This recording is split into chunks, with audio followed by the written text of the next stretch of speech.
Welcome once again, ladies and gentlemen, to the Matt Hatter Show. I want to invite you in as we dive into the political arena that is the 2024 election. So, what are we? The Matt Hatter Show. If you pull us up here on YouTube, you'll see that we are a free speech zone, like I think everywhere should be. We discuss whatever we want to talk about for the day. There are no sacred cows, sacred spaces. There are no safe spaces. With coloring books, soft music, soft lights, no, we don't do any of that stuff. We just tell it like it is. We don't pull punches, we don't hold back, and we do not apologize for whatever we say. We are an old school, unashamed platform to voice our opinions, and we do so. We do welcome diversity of thought and ideas. Everyone is welcome to join our growing audience as we discuss political topics, social topics, humor, and comedy, you name it. We'll talk about it at some point, and we may even tell you a ghost story or two along the way. So if you have not already done so, please hit that subscribe button, hit that notification bell so you'll be notified anytime that we do drop a new video. Follow us on X, formerly Twitter, at the Matt Hatter Show, and we'll keep you up to date on any of the things that we're up to date on. Let's dive into the news, things that are making their rounds for this afternoon, November the 1st, 2024, 4 days to go until the election. If you haven't been made aware yet, the economy only added 12,000 jobs in the entire month of October. Couldn't have come at a worse time for Kamala Harris. It was the Biden-Harris administration, we're looking for some positive data to be able to champion their initiatives and champion their policies, or lack thereof. But they were looking for something good, and they didn't get it. Only 12,000 new jobs in the entire month of October, and they're blaming this on the hurricanes in Florida and North Carolina. Very convenient to do so. I know that the hurricanes there were bad, but you're not going to overcome typical figures in the 200,000 or 300,000 range for job creation. You're not going to do that or negate that by either of those two hurricanes, truthfully. So I think that it does indicate that the Biden-Harris administration, their policies are not workable and winnable solutions, and we are starting to see the economy stall, much like Harris's campaign. Non-citizens voting in Michigan. Some people are worried that this might undermine the election. What do you think? Do you think having non-citizens vote in a presidential election is a good thing? Personally, I don't. I know that the typical comments that we're often told every election is that the election fraud is a minor, insignificant issue. The problem, of course, is that when you turn a blind eye to voter fraud, it's hard to call it minor. It's hard to prove it's either minor or major whenever you're not looking. That is the issue that we often encounter with our elections. It's that we have closed our eyes and just blindly accept whatever we are told. Lessons for Democrats to win the working class. This is Jared Abbott out of The Nation. Do you think that at this point that the Democrats actually care about the middle class? The only time that they seem to is at election time.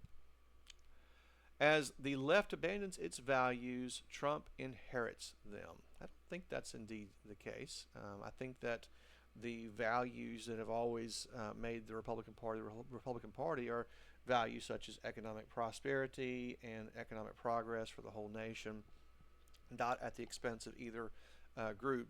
Those that are entrepreneurs, nor at the expense of people who are working middle class Americans. The idea is that freedom and liberty are concepts that are the rights of all human beings. The People's House, interesting topic. They're titled there, Michael Alston, The Real Clear Politics. What's the truth about crime? So that's an interesting question, considering that in one of the debates, of course, it was brought out how that violent crime was actually up, and the moderators told Trump it wasn't, which is not good whenever you're having to debate the moderators. And that's basically what happened, at least at that debate between Trump and Harris. And it turns out that the FBI releases their updated crime statistics, and interestingly enough, violent crime is indeed up. Do people have the thumb on the scale? perhaps. That's a possibility. I would say some of the polls that we'll get into in a little bit do potentially reflect that to a degree. I'm not sure if that's what we're talking about there. I do think we should make politics great again. Of course, it would require a significant shift and change, don't you think, in the way in which we do politics for that to happen. Democrats trash talk the voters.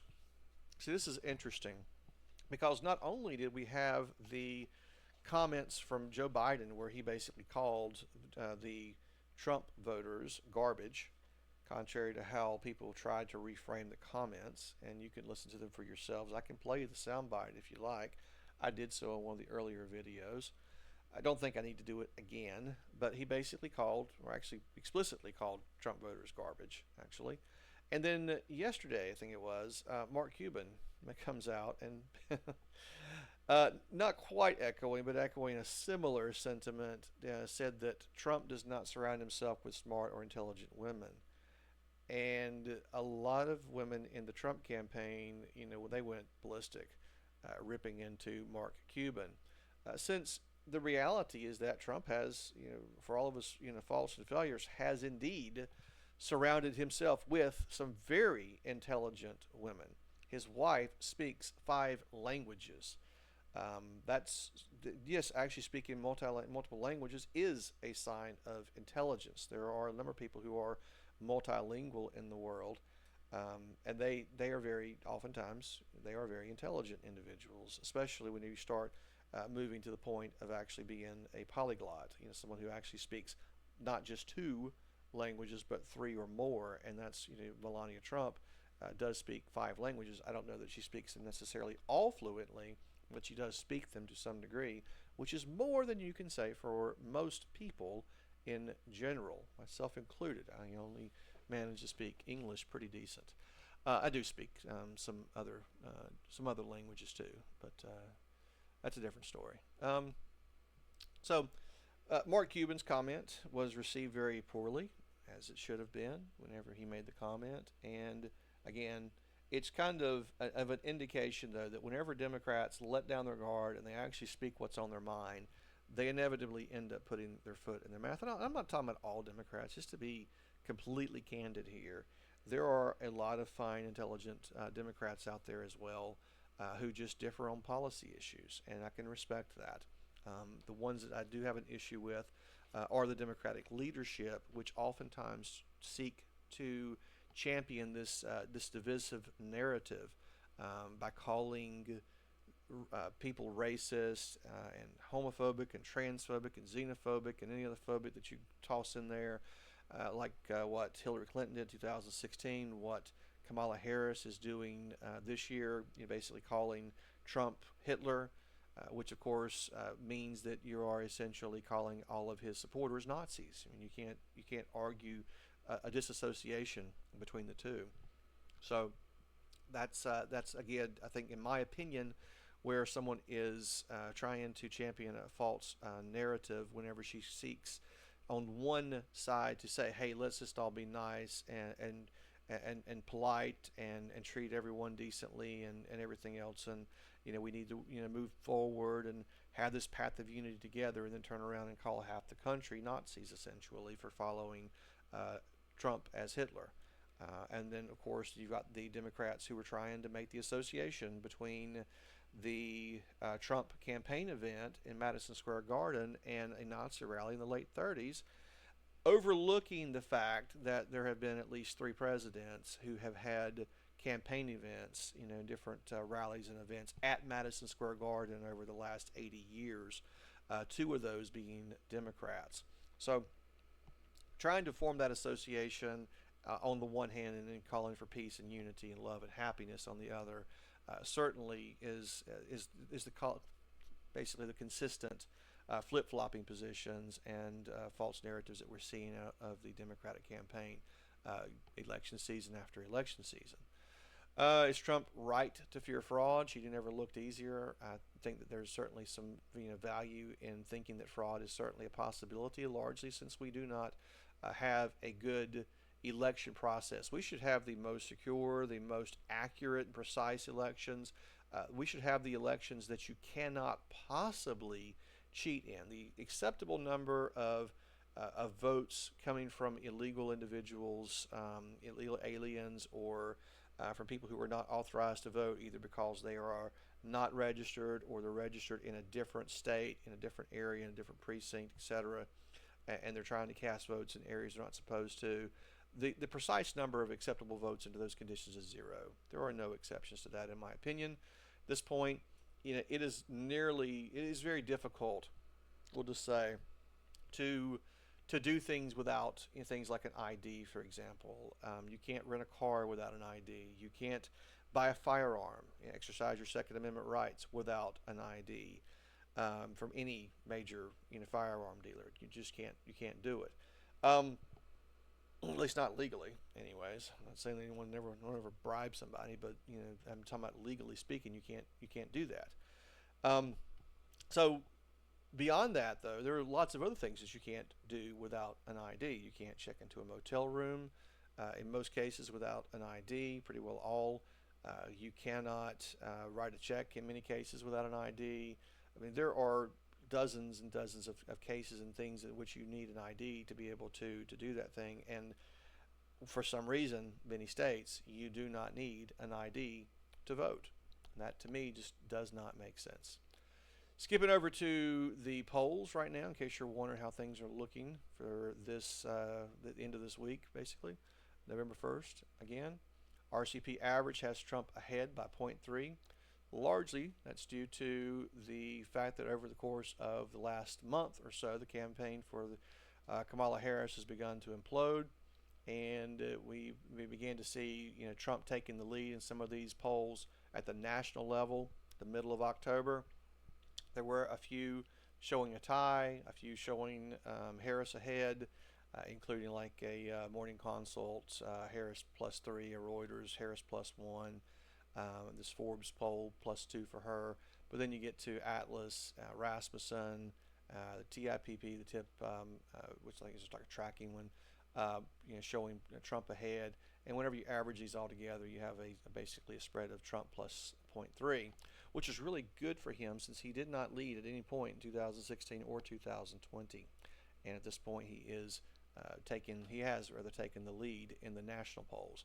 Looking at the state level, for Trump and Harris, and this is just looking at the two-way matchups.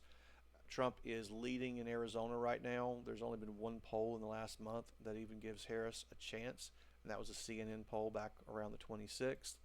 Looking over to Nevada, Trump's got a pretty decent little lead here too, set up for him. I do question this poll here for the Susquehanna poll at Trump +6. That to me seems almost too good to be true. If it is, that's great, awesome, love it. But I would say that that's almost too good to be true at this point. Still, Trump is ahead by 1.5. This state, for the most part, has polled pretty accurately, although I can't really give you a ton of information really on on everything. But at least for the most part, it polled pretty accurately in 2020. Biden was actually leading in the state there by 2.4, and that's basically what he ended up with was a 2.4 spread. And of course, both him and Trump did gain in the 2020 election. Biden went up basically by 2.4, as did Trump. So that's the reason why. So they both, whenever it came time for the undecideds to decide, it looks like they pretty well broke about evenly. I don't suspect that will be the case this year. However, it is entirely possible. 2016, Trump was showing ahead by 0.8. He ended up basically losing it by 2.4. So it is entirely possible that you could still end up seeing Harris, win in Nevada, although I think the odds of that are shrinking. Not saying they're going away, just saying they're shrinking. Over in Wisconsin, one of the Rust Belt states, we have a mix of polls coming out there over the last month. Most of them are showing a tie. Atlas, TIP, Quinnipiac, Trafalgar, and Bloomberg are showing ties. And the ones that are not showing ties, 3 of them are favoring Trump and 3 of them are favoring Harris. The biggest one that is favoring Harris is this one here at a +6 for Harris, and that is a CNN poll, which I would call complete garbage. That one I do not see any legitimacy to at all. I'm sorry, there's no way that she's going to carry the state with a greater margin than what Biden did. Michigan, Harris ahead by 0.8. That's largely due to a Marist poll, which has Harris leading that one by 3. Most of these polls are showing really a much tighter race. 3 ties, basically 4 showing Trump, and then 4 showing Harris. So I would say that really this race is a statistical tie right now. If we look back, for the most part, prior polls have done a pretty decent job of estimating the support for Biden while underestimating the support for Trump in the 2020 election. The spread here went from Biden 4.2 to Biden 2.8, largely due to only about 0.6% going up for Biden versus almost right at 2% rise or increase gain for Trump. So if that ends up repeating itself in this year, which is entirely possible, then this becomes about a 49 and a half point win for Trump, and then about a 40, basically right at a 49 even split for Harris, 49.0, which would put Trump ahead by about 0.8 of a point. The inversion of what we're seeing right here on this spread, and that is entirely what I would anticipate we see. We'll see if I'm right or not. I wouldn't put any money on any of these predictions, but it's looking very, very good for Trump. Right now over here, Pennsylvania, Trump ahead basically by 0.4. Multiple polls showing a tie, multiple polls, most of them showing Trump with a lead, a few polls showing Harris with a slight lead. The most, I guess you say, some of the more relevant polls, the ones that really kind of jump out at me, largely are going to be these with these larger sample sizes. Atlas, showing about having a point lead for Trump. Really good poll, sample size 1,738 with a low margin of error. Marist 1,400 with 3.1, decent margin of error. Washington Post 1,204, 3.1 margin of error. Quinnipiac's got a really excellent sample size here, 2,186, and a very low margin of error, and that's the one showing Trump, with a lead. So you could almost look that some of these are basically kind of canceling each other out to some degree. But if you're going to be honest, really, I think that you've got to recognize that this is going to be a tight race. Number one, I think, based on what I'm seeing here on all of the available data right now, Trump is still leading in Pennsylvania in terms of projections. And if we look back at history, final results, Biden did gain about a point, 1.3 roughly, so about the same as Trump did. So essentially when it came time, the undecideds kind of broke even. If we look back, however, in 2016, a completely different story. Clinton gained only about a 1.3 point I guess you say lift between the polls and the final results, whereas Trump gained almost 4 points whenever it came time for the votes to be tallied, which could very well end up influencing this election significantly.